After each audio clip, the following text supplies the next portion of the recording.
Түркістан қаласында қалдықтарды өңдейтін зауыттың құрылысын жүргізу үшін Red Wave Векополи Energy компаниясымен келісім шарт түзілген. Нәтижесінде тұрмыстық қалдықтардан тоқ өндірілмек. Ал Ордабасы ауданындағы Бадам индустриалды аймағында Green Technology Industries серіктестігімен бірлесіп жұмыстар жүргізілуде. Яғни осы жылы полиэтилен қалдықтарынан гранула мен штапель жіптерін өндіретін зауыт іске қосылатын болады. Қазіргі таңда құрылыс жұмыстары жүргізілуде.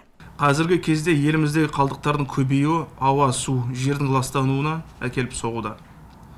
2016 жылы жинақталған қалдық көлемі 315 мың тоннаны құраса, 2017 жылы шамамен 328 мың тоннаны құрады. Жинақталған қалдықтардың пайдалы компоненттерін сұрыптап кәдеге жарату көрсеткіші 2016 жылы 3% болса, 2017 жылы 6,4%-ға орындалды. Тұрғындардан шығарылатын қалдықтардың барлығын талаға төге берсек, өңіріміздің ертең келбеті не болады? Сондықтан, биылғы жолдауда елбасымыз қалдықтарды қайта өңдеп, халық игілігіне жаратуды тапсырды. Бұл ең алдымен халықтың болашағын ойлаудан туындаған қамқорлық екені даусыз. Шымкент қаласының экологиясына тікелей әсер ететін фактор автокөлік санының күрт өсуі. Облыс аумағында 500 мыңнан астам автокөлік тіркелген, ал қаладағы 533 қоғамдық көлік газ отынымен жүруге жабдықталған.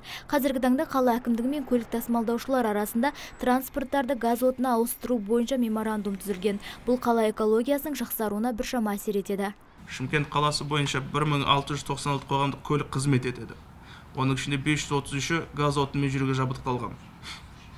Атмосфералық ауа қаластағы заттардың шығарындыларын азайту мақсатында Шымкент қаласы әкімдігімен және көлік тасымалдаушылар арасында қоғамдық транспорттарды газ отынына ауыстыру бойынша меморандум түзілді.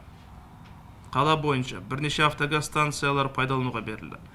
2015-2017 жылдар аралығында газ отынымен жүретін 300 жаңа автобус сатып алынды.